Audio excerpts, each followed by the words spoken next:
A hush fell over the crowd. That doesn't always work. Hello, everyone. Welcome to the Cascadia Poetry Festival Beer Slam. Give yourselves a hand.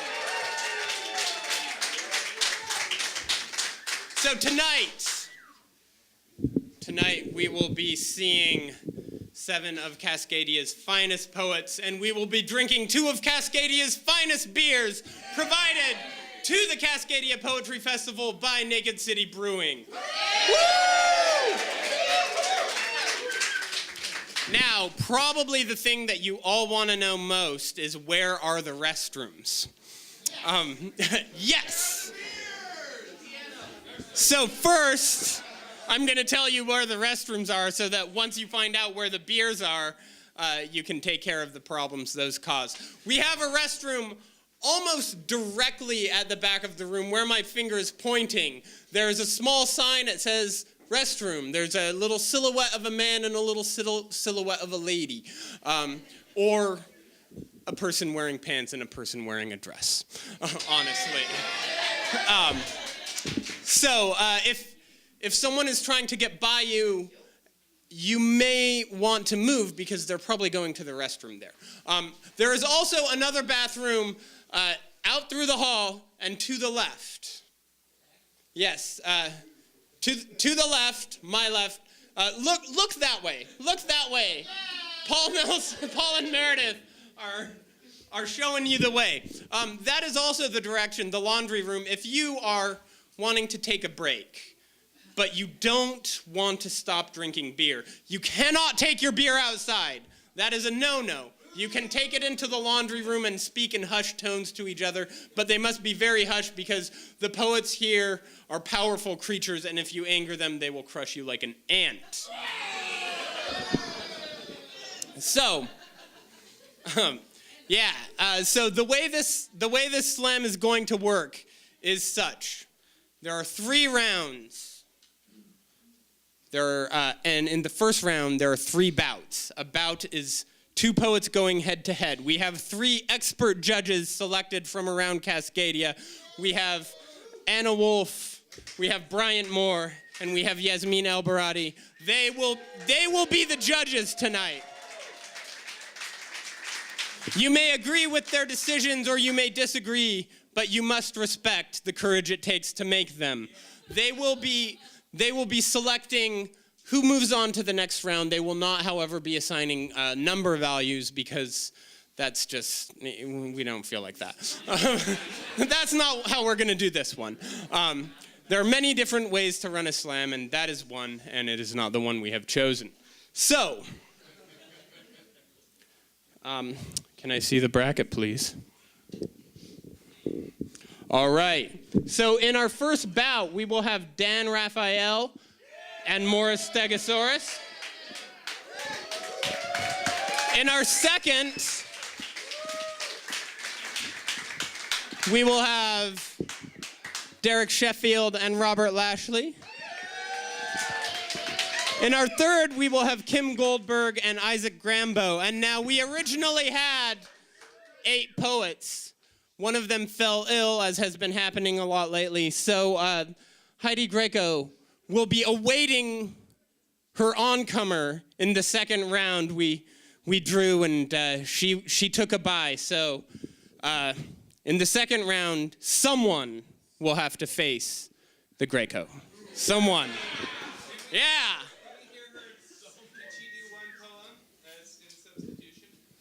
She what? I think most poets are battling themselves every day. So we're not trying to keep that going. We also have a time limit thing where the first round is 5 minutes, second round is 2 minutes, third is 3. So bear that in mind. If someone goes over time, I will do the thing that comedians and the hosts of comedy shows do, where they wave their phone politely at first and then progressively get closer to the stage. If a poet goes over 15 seconds over time, then they will be penalized, probably in the form of me just saying, hey man, you're done. And the judges will take that into account. I am also a bartender, so I'm really good at saying, hey man, you're done. So we're going to get started in just a second. One thing that should be noted is that all of the poets are competing for the love and affection of Victory Chipmunk. Victory Chipmunk! That's what they tell me, but there is less internal rhyme in Victory Squirrel than Victory Chipmunk. So Victory Chipmunk, it shall remain. Poetic license. Victory Chipmunk doesn't like it when you call him a squirrel. So, as I said before, you can't take your beers outside. Bathrooms are at the back of this room and then out the door to the left. Do not go upstairs. You'll know if you're going upstairs because there are big signs that say keep out. Obey them. And we're about to start. So, give this event a round of applause. And please welcome up the first poet of the Cascadia Poetry Festival Beer Slam, Dan Raphael.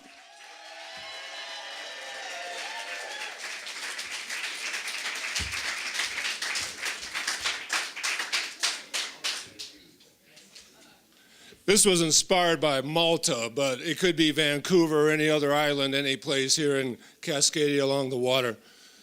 NATO report. Malta is the lowest spender on coronary health care because they live so close to the sea. How could they get congestive? How could their blood get thick with the songs of fish in their ears? Other people call this wind. Inland, people take pills, more pills the further you go from the sea. You never hear of people dying in Iowa or Kansas because they die so silently. As if their life had been eroding since birth, unless they'd been to an ocean or the mountain. Mountains make the heart a curled handkerchief of borderless energy. As the eyes are the windows to the heart, mountains make the eyes so wide, the heart is flooded with the light of the world, the light of the sun. Our human lights are poor imitations, votive candles or outright mockery, getting closer to darkness and vacuum with every exponential rise in wattage. The difference between a candle and the sun is all you need to know about math and physics. When you snuff the flame between finger and thumb, when the world becomes invisible, because all you could see was the sun, but all you loved was the stars, you couldn't see this deep in the city. The universe inside the brain, the solar system of neurons, some thought so far away, we'll get there sooner by going in the opposite direction. Then the sun overwhelms the cloud cover and wakes my eyes, like going from crystal radio to digital spectrum. Colors are numbers, mind is waves, locations are voices and consciousness. I am where I'm from, where I've been. When I'm away, where goes the dust? My vision won't stay corrected. The city will never be my solar system. I woke here suddenly and have to wait decades before I can go back to sleep. The sun is knocking on every door on that side of my face, canvassing, spamming, blanketing. Why can't I find the station? The file won't download. A question of bandwidth, clarity, encryption. Only when you're hearing all channels at once does a message fall together in cold white syllabic flames, a color of all colors and sounds, barely pulsing bass of Earth's gravitic heart. Listen to the light every day. Gradually, wear less clothes, less hair, removing all mechanical devices. Unplug everything, add more windows. Windows are the soul of the eyes. The eyes are border guards. The ears are river mouse. The mouse are monkeys. It's a long way from monkey to dog, from fish to spaceship. We all define light differently. We all need light, even bats and people who work nights at 24-hour convenience stores and gas stations. Night is when we get to talk back, when we forget what we've heard, when I wonder why I believed all that shit. Because pressing my face to asphalt at 3 in the morning is everything Beethoven promised. External sound is external light, not mine. At night, it all comes from inside. A chemical shift, what the sun doesn't want us to hear and see. How so many people only make love in the dark, while others always have a light on, a window open, a bird singing in the other room. I turn off the light and crank up the bass so my skin is sound, my eyes are data screens. My brain is a city without laws and competitions. My brain is the largest building in the world. Thank you.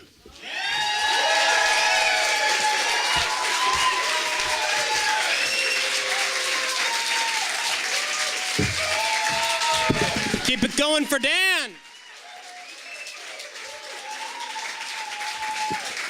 And keeping it going for Morris Stegosaurus.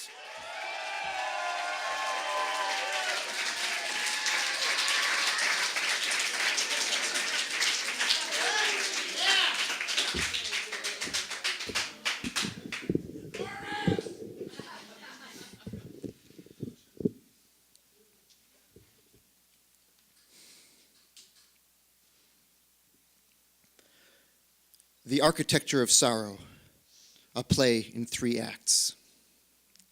Act 1, Scene 1. An airport bar, crude facsimiles of dollar bills and sand dollars dangle from above. The bar is staffed by a 6'8" double D drag queen, Shirley Martini. Shirley's hair is the color of a diesel explosion. She looks bored. The bar has 3 patrons, 2 seated 3 stools apart, the other at a table some distance away. At the bar, an aging art critic, Rex Hieronymus, withering like a tulip left in a starlet's underwear drawer. And a heavy-set bruiser with a tattoo of the Articles of Confederation beginning on his scalp and continuing down his back, visible through the sheer fiber of his wife-beater, then disappearing into his camo dungarees. At the table, a stone dolman dressed like a commercial pilot. Bruiser.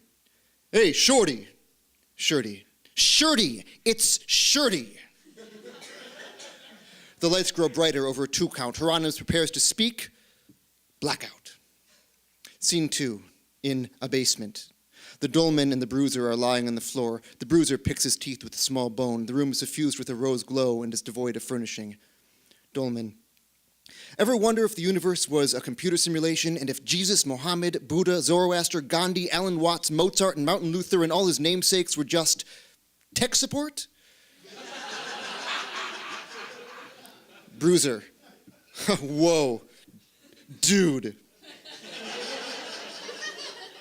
Paper plates fall from the catwalk with the regularity of snowflakes. On some, crayon drawings of the sun. Others are marked by the sign of a baris scrawled in coal. The lights fade slowly in the time it takes an unfaithful husband to forgive his spouse for reading his OkCupid inbox. Act 2, Scene 1. Shirley stands alone, central stage, in a field of daffodils, clutching a playbill to her hip. Shirley.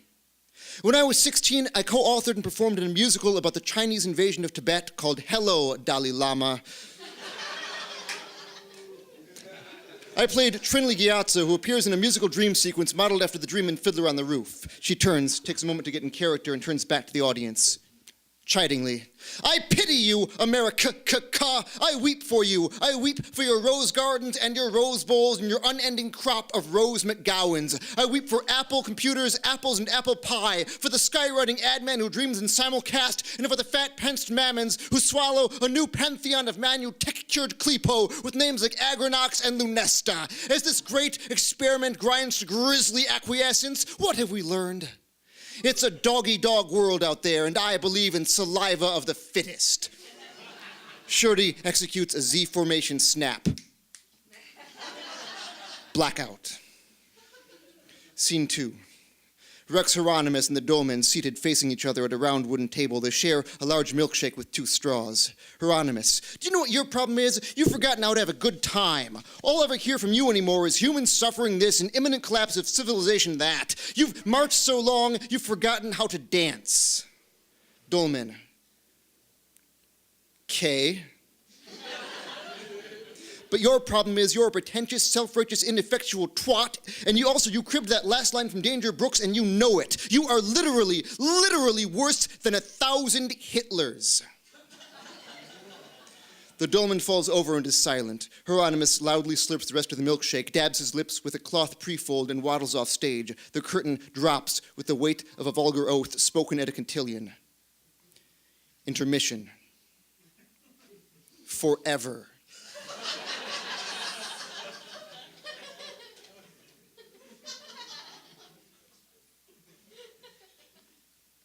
Act 3.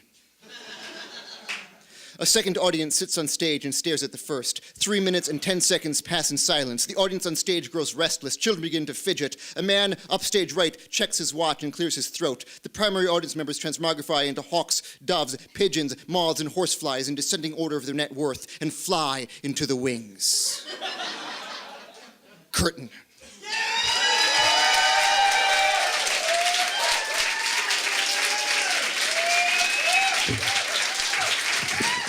Continue to clap for Morris.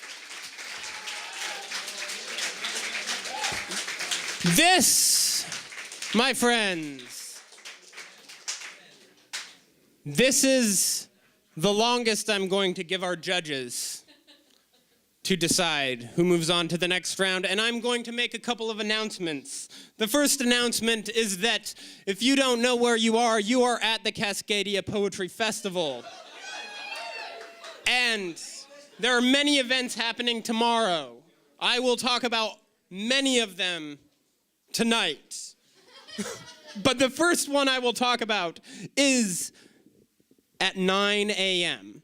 I'm bringing it up now so that if you decide you want to leave so you can sleep. I don't encourage that, but I am unselfish. At 9 a.m. at Seattle University in Piggott number 103, the Cascadia Geography Place and Spirit. David McCloskey, professor at Seattle U and founder of the Cascadia Institute, will be talking about, and this is his quote, "Cascadia is a real place. This will be a quick tour of the latest images and understandings of Cascadia's geography and ecology, making it a distinctive bioregion with its own character and context." I think we're learning a lot about the character and context of Cascadia tonight. And if you want it a little less drunk and a little more early in the morning, you should check it out. This is a very helpful document here. Also, I want to plug another event, an event that is happening Friday and Saturday, June 27th and 28th at Whatcom Community College, the Chuckanut Writers Conference. The Chuckanut Writers Conference is a 2-day conference focused on craft in all genres with an abundance of opportunities for author interaction. It is co-presented by Village Books and Whatcom Community College. The conference will take place on June 27th and 28th in Bellingham. The presenters this year include Claire Daderer, Elena Ellis, Karen Finneyfrock, Jim Lynch, Peter Mountford, and Lydia, Yaknovich. Sometimes I just know I'm going to mess it up, and I just have to admit I'm going to mess it up. Judges, do we know who's moving on? Okay. All right. Moving on to round 2. We have Dan Raphael. And you liked the line once, so I'll use it again. Keeping it going for Robert Lashley.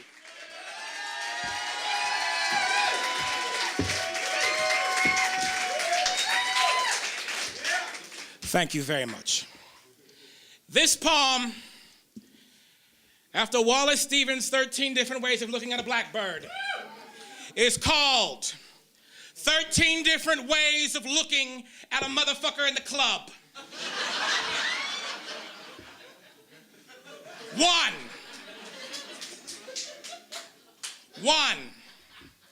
Among 20 bros at the club, the only thing moving toward my cousin was the eye of the motherfucker.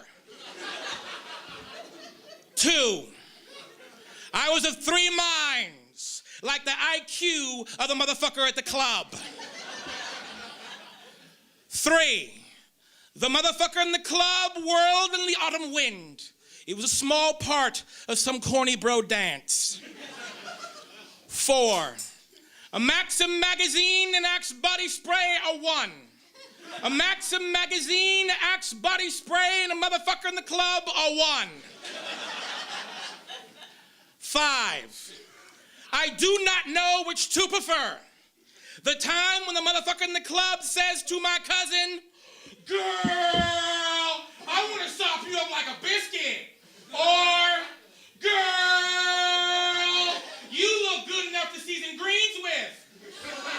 Or, girl,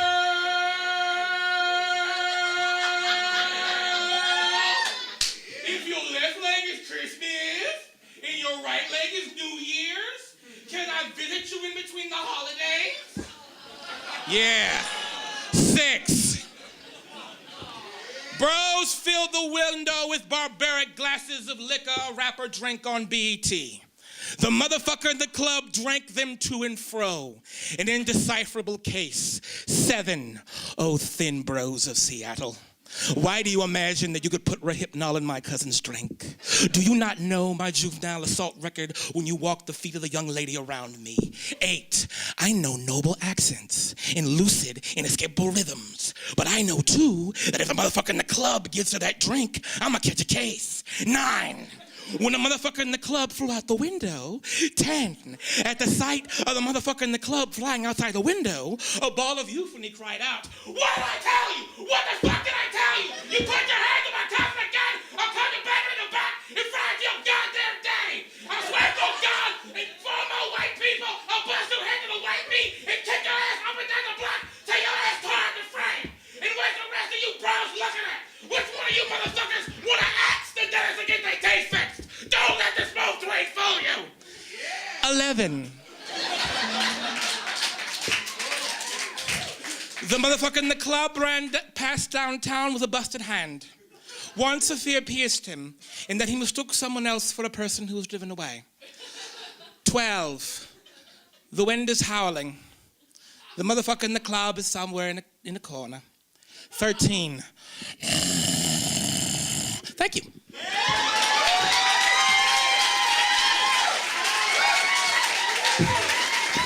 Keeping it going. While our judges deliberate, I will announce another event, but it will only be I announcing some of it. Victory Chipmunk will help me. So, Victory Chipmunk, tell me something. Yes, Graham? What are you going to be doing at 7 p.m. tomorrow? Well, Graham, I'm going to the Piggott Auditorium for the force field and allergic to cats reading. What's happening there? Well, why don't you read that? Because your voice isn't so annoying. MC'd by Nadine Maestas and Jocelyn McDonald. This is an all-women reading featuring force field poets Joanne Arnott, Yvonne Blommer, probably messed that up, sorry, Kim Goldberg, Heidi Greco, along with Jean Hooving, Uving, Iving, Weaving, Hooving. Linda Russo, Sharon Cumberland, Marilyn Stubline, Gail Tremblay, and others. So once again, that is 7:30 p.m. tomorrow at Piggott Auditorium. If you have a gold pass, you're already in. And moving on to round 2 of the Cascadia Poetry Festival Beer Slam, Robert Lashley. Give it up for both the poets. Now, we move on to the final round, or the final bout of the first round. Bouts and rounds are different. They are. Please, applaud to the stage, Kim Goldberg, ladies and gentlemen.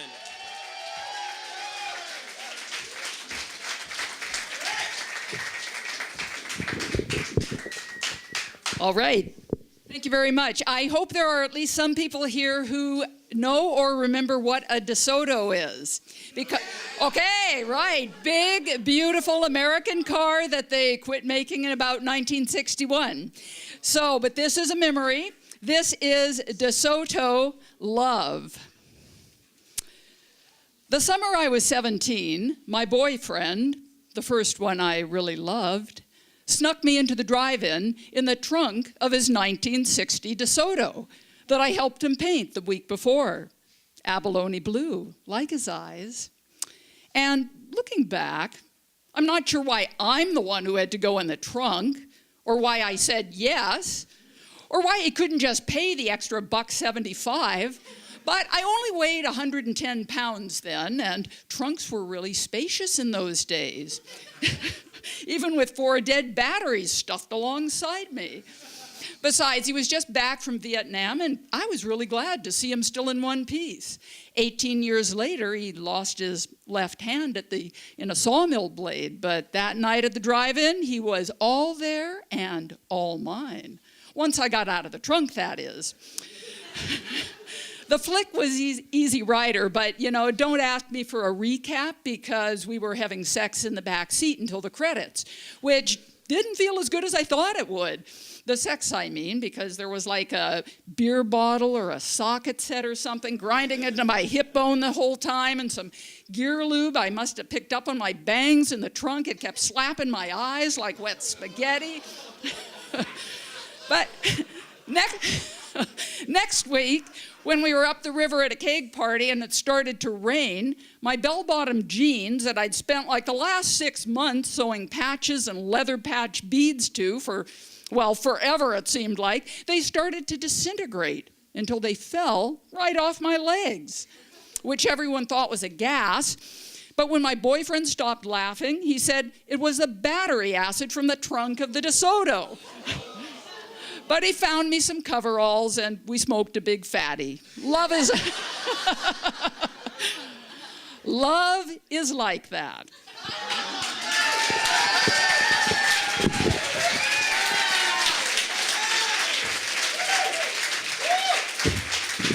Continue applauding raucously at all times, unless someone is speaking.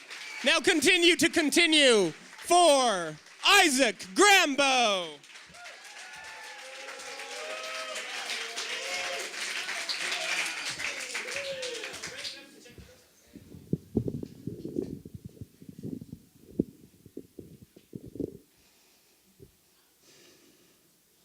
And I am trying to remember, and I am trying to forget. From exile on Elba, did Napoleon dream of his wife and child? Did he spend sleepless nights standing at the shore, gazing toward the mainland and the way home, reliving the losses, the failures, the humiliation of abdication? Was he trying to remember? Was he trying to forget? There is a tower under construction. There is an eternal river. There is a fortress of words and light in a city of trees, and I am trying to remember. There are the tatters of withered hope, the evidence of regret, ruined temples abandoned and lost, and I am trying to forget. A street corner, an alleyway, a scent on the breeze, a bend in the river, a gesture, a glance, an understanding, an embrace. And I am trying to remember. And I am trying to forget. Napoleon escaped Elba, and when he made landfall, the 5th Regiment was sent to intercept him. Napoleon approached the soldiers alone, and when he was within musket range, he shouted, "Here I am! Kill your emperor if you wish." Here, we hide. We hide behind stage names, and we hide behind flashy outfits. We hide behind satire and simile, sarcasm and sharp smiles. We hide behind metaphor.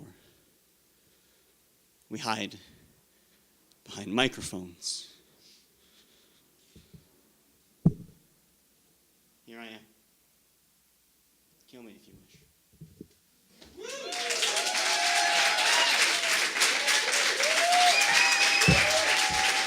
Keep it going.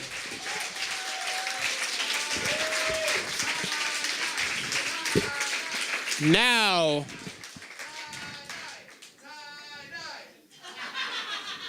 I don't know what that means. You can try to sway the judges, but they have been picked because they cannot be swayed. I, Victory Chipmunk, know this because in my many travels, I have found few judges with pure hearts and strong wills. Very few. These are 3 of them. There's about 80, but that's in the whole world, so it's still not very much.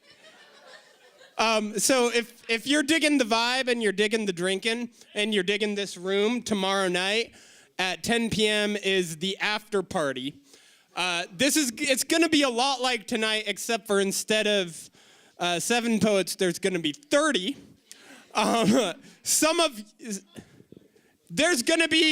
There might be a chipmunk. There might be a chipmunk.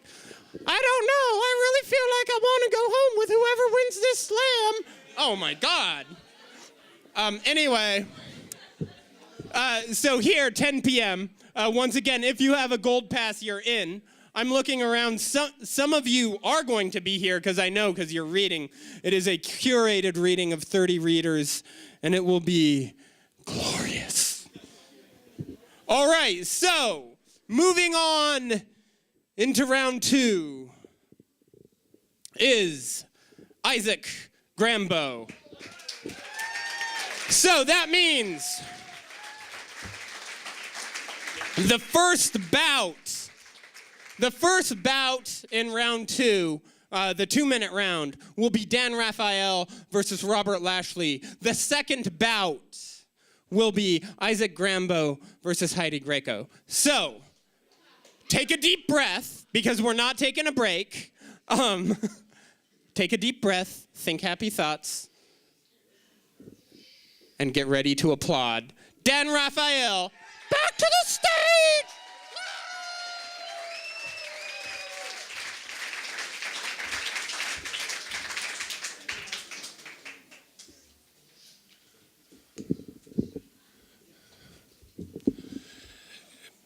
And now, a word from your atmosphere.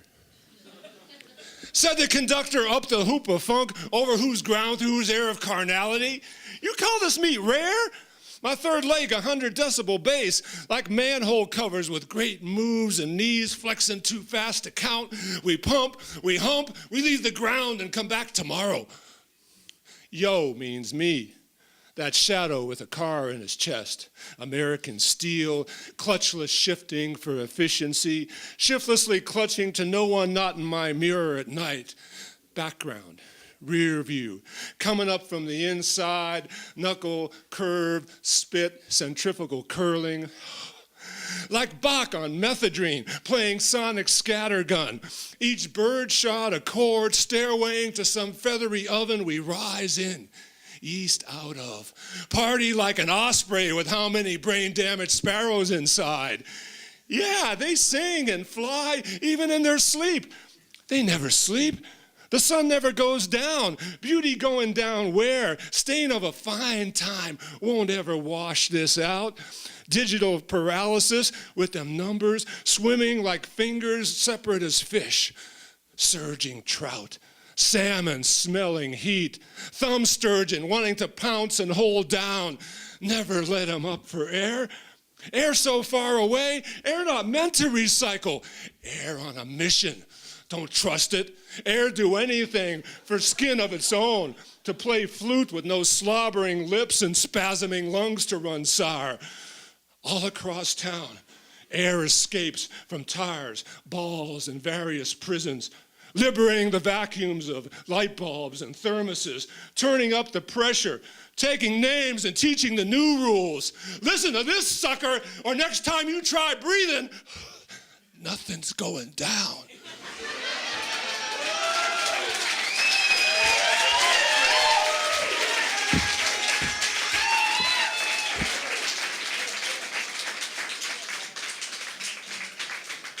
Now, do that thing you were just doing again for Robert Lashley.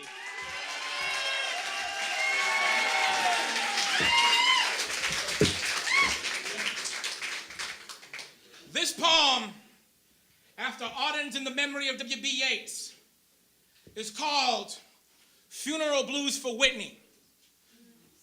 1. On the day you found what we were missing, a skinny, hungry, thugged-out young boy stopped dead in front of a boombox. Runs were froze.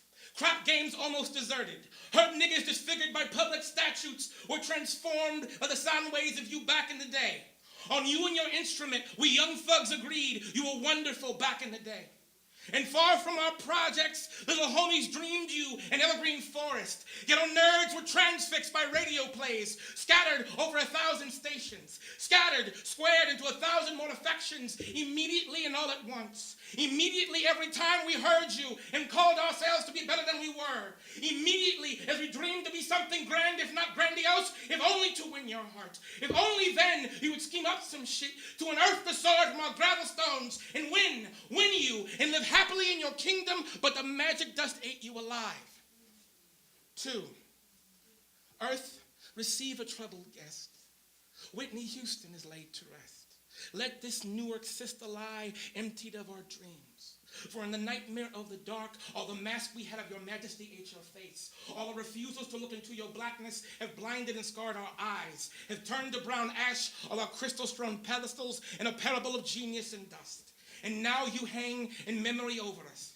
Our Lady of Chemical and 2 human sorrows, trapped eternally in a crystal cage, only free in the shadow of Sirius, only free in fleeting notes and electrons of youth, love, and limitless potential, before yours turns slow to a curse. Thank you.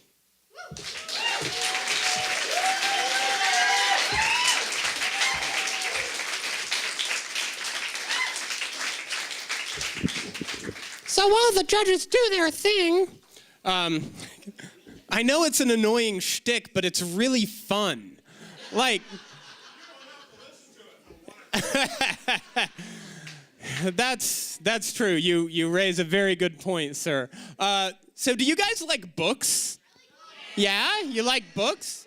You know there's a small press fair attached to the Cascadia Poetry Festival, right?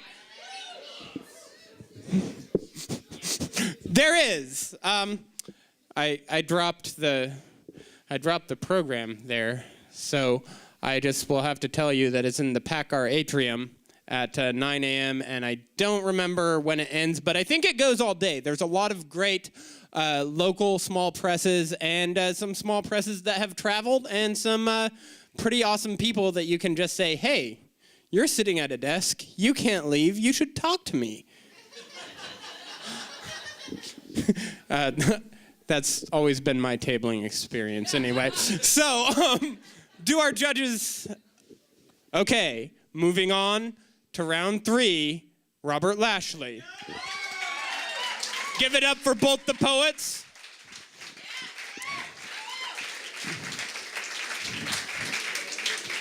And up next, continue your applaudery for Isaac Grambo.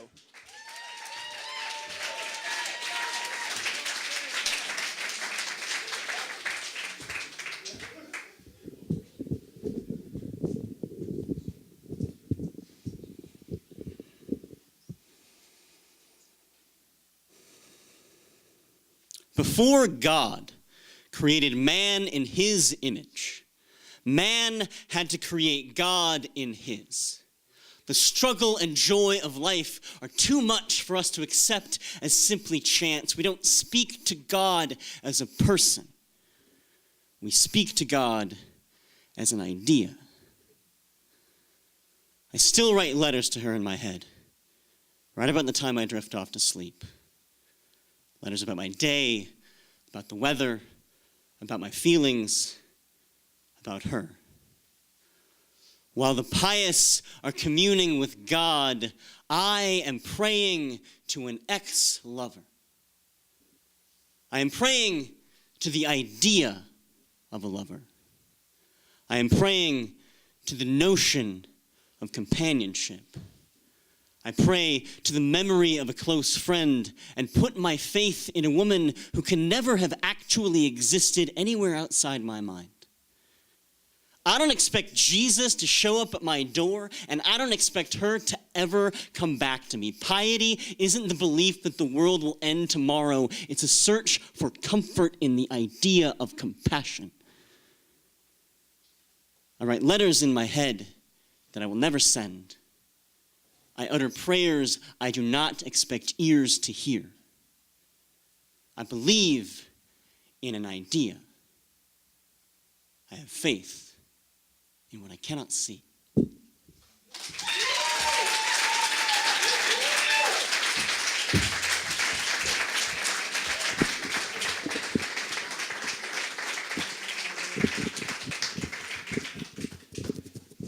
All right, keep it going for Heidi Greco.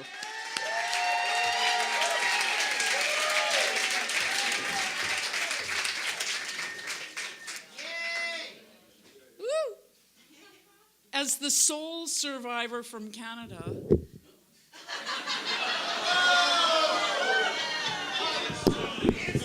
We'll pause the time for that.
Although tomorrow is the after party, the final event of the Cascadia Poetry Festival, the closing reading, poets from the 826 Seattle anthology, What to Read in the Rain, Heather McHugh, Francis McHugh, Stephen Collis, and Magid Zaire are all reading at Piggott Auditorium at 7:30 p.m. I think I've said this before, but I'm going to say it again. If you have a gold pass, yeah. If you don't, you can just go for $10. But then, I don't know, you're already here, right? You have one, right? So, I highly recommend all of the events. That is one of the ones I highly recommend. Likewise, tomorrow, Sunday, May 4th, here at the Spring Street Center from 3 to 5, if you want to read your own work, if you're like, I am so sick of listening, and you feel the need to talk, you should come to the Spring Street Center for the living room, a free and open democratic reading where people read their own work and listen to each other's in a circle format. So it's kind of like a sitting open mic.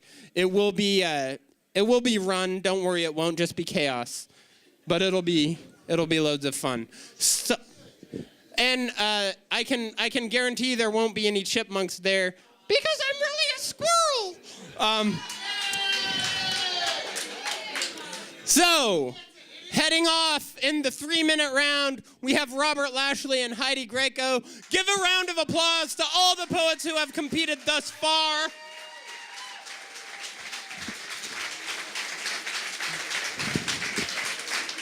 Give a round of applause to your judges. Give a round of applause to your bartenders, all the volunteers, all the organizers who have made this happen.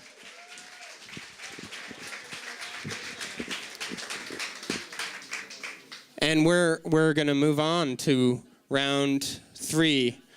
There is only one bout in round 3. The winner gets to go home with Victory Squirrel. Hi, I'm Victory Squirrel. Let me tell you about the time I swam across the Atlantic. So, with that in mind, please put your hands together for Robert Lashley.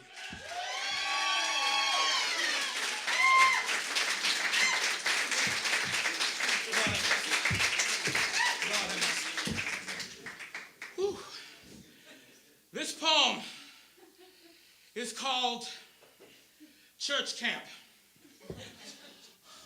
1, rolling Old Testament papers with her after Frank O'Hara's having a Coke with you was so much better than going to Samaria, Judea, Gideon, Babel, Myrta, or putting the blood with her at the Kmart altar, partly because I loved her, partly because she had the sickle cell, partly because the deacon read Blacktail in the back pew and was far less cleaner than she.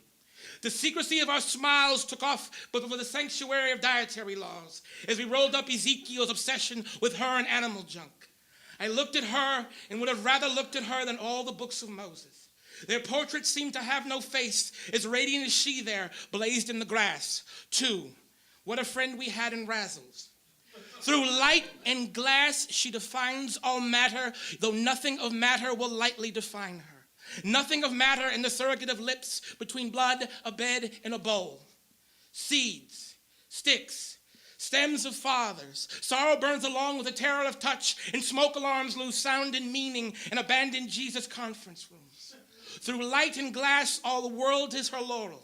Her Harley seats filtered all light and shadow. Sorrow is an invisible city of fabrics from her and the world outside. 3, before they kicked us out. The only thing we did was touch, Lord.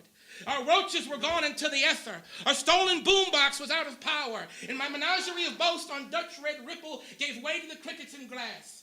Gave way to the cuddles and pinky sworn stories of David and Biggie, Bathsheba and Tupac, the serpent and the gold chain gangster's feet of bronze, sex, and wantedness. Yet everything I wanted was there. The red rightness of her curls, the smell of her air, the warmth of her inner thigh that made me take off my icing jersey. 4, and though days and days I dreamt about her, every ending I had was snatched to the real. Every altered shape, intensified color, ripped clean by the finality of elders, ripped clean in our nakedness with a group of our brothers, rejoicing in shame, sin, and loss. And home I walked that suburb senseless to try and find her, yet the grass stayed straight. The evergreens wouldn't bend. Every streak and glimpse of red would mirror her, then evaporate away to the gray of the concrete. The sound and actual of morning, though nothing but her there, seemed real. Thank you.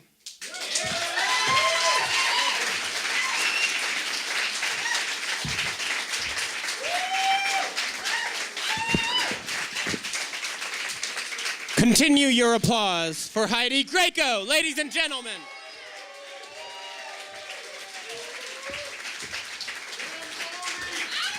I'm afraid to touch this now. Woo! Ew. Because you wear your sex on the outside of your body. No, I'm not doing that one.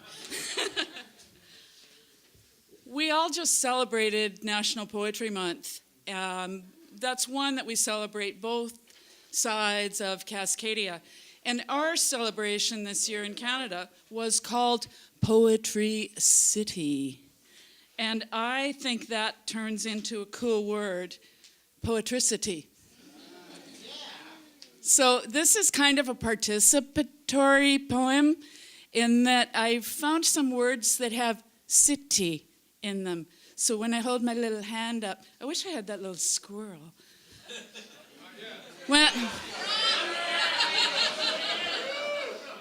When I hold my little hand up, please say city. Okay, would you try it, please? City. United. Fair. Just city. This is called poetricity. The life I lead is often one of eccentricity. Practicing small arts that require electricity. My days seem to expand with elasticity. Taken up by homely acts of domesticity. Most of all, I fear a life of sad duplicity, engendered perhaps by words of unmeant mendacity. Even more, I try to avoid bad publicity. Still, there is a kind of sweet felicity that comes from applying steady bits of tenacity, a feat I use to keep at bay psychic toxicity. Striving towards bravery and audacity.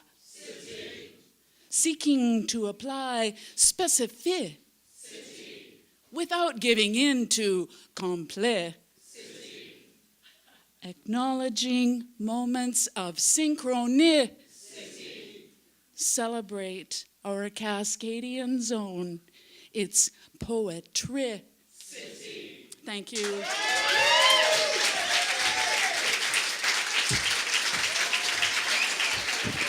All right.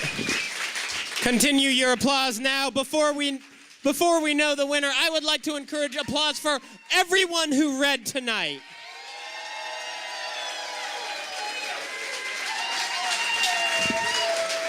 I think there has been an amazing array of talent on display here, and I'm glad to have the talent just mainly being in the room. Okay. We're going to talk about this later. No, we're not. All right, we got a winner? Yeah? Winner is sort of a loose term. Do we have someone who basically gets to go home with victory squirrel? That's the question. More squirrel voice. Less squirrel voice. All right. The winner of Victory Squirrel is Robert Lashley.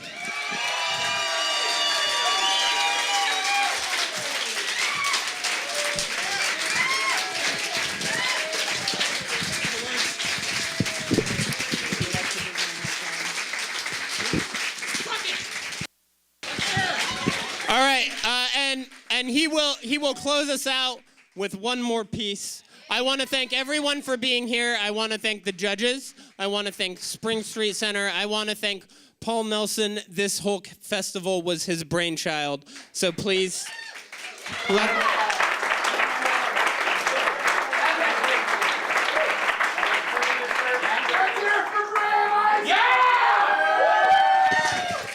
There, the microphone is no longer broken because I just turned it on. Robert Lashley.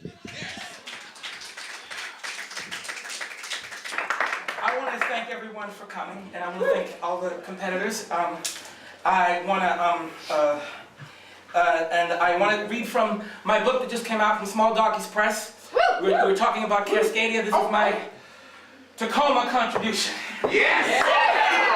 And I thought about this listening to the lecture, This is a poem about sometimes when you're in a block that don't have that much nature, and you know how to, and you find it.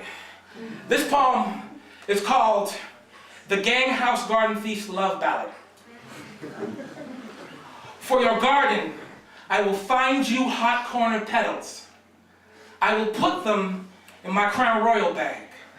I will search past the weeds, the thickets, the nettles, search past the suckers and their impossible tags, and share with you my world in stems and in colors. Beyond reds and blues, those handkerchief flags, I will give you my lavenders beyond the hard metals, in 45s, concrete, in faded do-rags. For your love creates me, and love never settles for environment. So I'll work, I'll pick them, I'll snag. For your garden, I will find you hot corner petals. I will put them in my Crown Royal bag. You all have been lovely.